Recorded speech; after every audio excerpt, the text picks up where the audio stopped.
ہونے دیا، اور اس کی وجہ یہ بھی تھی کہ مصر کے جو پہلے صدر تھے جمال عبد الناصر، انہوں نے ایک وقت میں مصر کی تمام عوام کے لیے فوجی ٹریننگ کو لازمی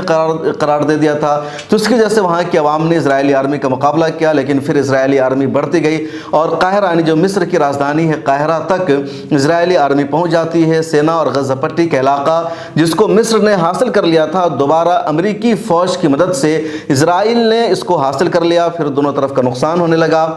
22 اکتوبر کو جنگ بندی کے معاہدہ پر دونوں فریق نے ایگری کیا۔ اقوام متحدہ کی کوششوں سے 22 اکتوبر 1973 کو جنگ بندی ہوئی، اور اس جنگ بندی کے بعد پھر ٹیبل پر بات چیت ہوئی، مذاکرات کا سلسلہ شروع ہوا، اور مذاکرات کی اس جنگ میں بھی کوشش میں بھی اسرائیل کو شکست کا سامنا کرنا پڑا۔ مصر کی جیت ہوئی اور سینائی علاقے کو مصر نے دوبارہ حاصل کر لیا۔ اسرائیل کی فوج کو باہر نکلنا پڑا، قاہرہ پہنچ گئی تھی اسرائیل کی فوج، وہاں سے بھی اسرائیلی دستوں کو واپس لوٹنا پڑا۔ نہر سوئس کا کنٹرول بھی اسرائیل کو چھوڑنا پڑا۔ اس کے علاوہ گولان کی پہاڑی کے بارے میں معاہدہ ہوا کہ وہاں سے بھی اسرائیلی فوج کو ہٹنا پڑے گا، لیکن بعد میں اس پر اسرائیلی فوج نے اپنا قبضہ برقرار رکھا۔ تو اس پوری جنگ میں اسرائیل کو ہر طرف سے پیچھے ہٹنا پڑا، اور مصر نے ایک طرح سے جیت حاصل کی، عربوں کو جیت ملی۔ 1967 میں مصر، اردن اور شام کو جس طرح ہار کا سامنا کرنا پڑا تھا، کچھ سالوں بعد 1973 میں ان ممالک نے بدلہ لے لیا، اپنی فوجی طاقت کو بڑھا دیا۔ مصر کا جو سب سے بڑا مسئلہ تھا نہر سوئس کا، وہ دوبارہ شروع ہو گیا، یعنی نہر سوئس مکمل طور پر مصر کے حوالے ہو گیا، وہاں سے جہازوں کی آمد و رفت شروع ہو گئی، اور مصر کو جن پیسوں کے لیے سعودی عرب، لیبیا اور کویت پر انحصار تھا، وہ انحصار ختم ہو گیا، دوبارہ مصر خود کفیل ہو گیا۔ اس جنگ میں سب سے زیادہ نقصان ہوا اسرائیل کا، اور جو نقصان ہوا اس کو سمجھے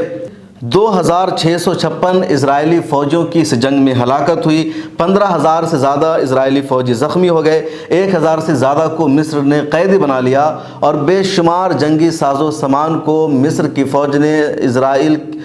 کا جو ساز و سامان تھا تباہ کر دیا۔ 1948 کے بعد دوسری مرتبہ اسرائیل کا سب سے زیادہ نقصان ہوا تھا، تو 1973 کی جنگ میں اسرائیل کو بدترین شکست کا سامنا کرنا پڑا، عربوں کی جیت ہوئی، اور اس جنگ کے بعد ہی اسرائیل میں کہیں نہ کہیں یہ بات آئی کہ اب ہمارے اندر یہ صلاحیت نہیں ہے کہ ہم عربوں سے جھگڑا کریں، لڑائی کریں، اور اگر ہم اسی طرح لڑتے رہیں تو ہمارا ہی نقصان ہوگا، کیونکہ ہماری مدد امریکہ سے آتی ہے، امریکہ کی مدد کے بغیر ہماری کوئی حیثیت نہیں رہ جاتی ہے۔ چنانچہ پھر اسرائیل نے عربوں سے تھوڑا تناؤ کم کیا، مصر سے سفارتی رشتہ قائم کر لیا، اردن سے سفارتی رشتہ قائم کر لیا،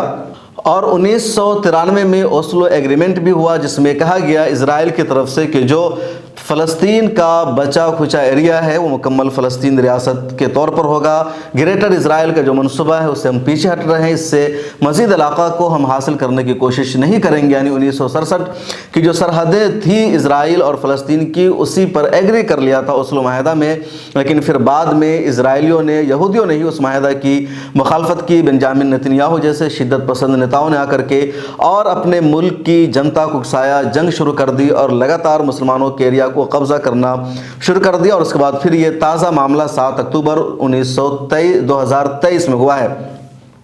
تو اس سے پہلے 6 اکتوبر 1973 میں مصر کی فوج نے زبردست اور تاریخی حملہ کیا تھا اسرائیل پر، اور اسرائیل کو اس جنگ میں اپنا وجود خطرے میں نظر آنے لگا تھا۔ امریکہ کی مدد اگر نہیں پہنچتی تو اسرائیل کا وجود مٹ چکا تھا، اور دوبارہ فلسطین آباد ہو جاتا، یہودیوں کا ملک نہیں رہتا آج وہاں پر، لیکن امریکہ نے بچا لیا تھا۔ اور آج 7 اکتوبر 2023 کو جب حماس نے پوری قوت کے ساتھ حملہ کیا، اسرائیل کو ایکسپوز کر دیا، اس کی ٹیکنالوجی ختم ہو گئی، کچھ کام نہیں آیا، پھر امریکہ، یورپین ممالک نے آ کر کے اسرائیل کو بچا لیا ہے، ورنہ اس مرتبہ بھی اسرائیل کی ہی بری ہار ہو رہی تھی، لیکن اب رد عمل میں اسرائیل بے گناہوں اور بچوں کا قتل کر رہا ہے۔ 1973 اور 2023 ان دونوں جنگ سے بات ثابت ہو چکی ہے کہ اسرائیل خواہ کتنا بھی طاقتور ہونے کا دعویٰ کرے، وہ کسی اور کے سہارے ہے، اپنے دم پر نہیں ہے، اور اس مرتبہ جو کچھ ہو رہا ہے وہ جنگ نہیں، کیونکہ پہلے دنوں میں جو جنگ ہوئی تھی ایک دونوں طرف دونوں ملک ہوا کرتے تھے، مصر، اردن اور ادھر اسرائیل ہوا کرتا تھا۔